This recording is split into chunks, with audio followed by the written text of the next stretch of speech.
I have this idea that we flip between two states when we're in a conversation. It's either teacher state or learner state. And the differences are, when we're in a learner state, we're very receptive of everything that the other person is saying. We're asking questions, we show interest, we're amazed, we're even in awe at things we already know. Like, how many times have you heard someone say a quote and you're like, oh wow, I love that, that's really good. And you already know that quote, you've heard that before.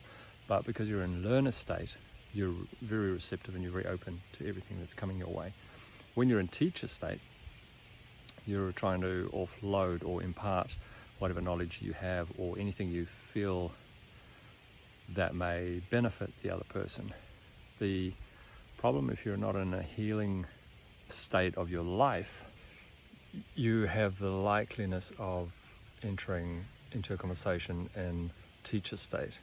And the problem, if you're not aware of teacher state, is you are trying to lead the conversation, you're trying to win, you're trying to show the other person what you know, you're trying to teach them about yourself, you're trying to teach them how much you know, what you know, how valuable you are, how you have to be received, and to a certain extent seeking validation. I would say 90 to 95% of people, when they enter into a conversation, both parties tend to be in teacher state. So when you have two teachers, that's when you have conversations where my story is bigger than yours. Oh, I have this as well. Oh yeah, no, I have this as well, and I have this and I have this.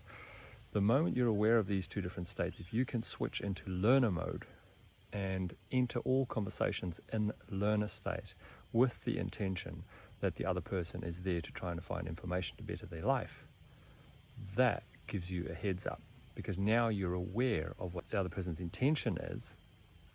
Not only does it then make you a better listener, it finds you in a place where the other person actually thinks you're a better listener because you're paying attention to them, you're asking questions, you are making them feel better because they feel like they're offering value.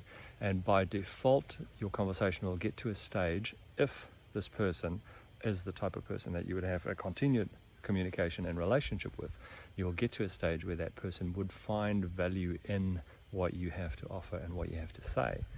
Then by default you will flip into teacher mode when you need to be. But remember to jump back out of teacher mode into learner mode to be able to maintain a proper relationship.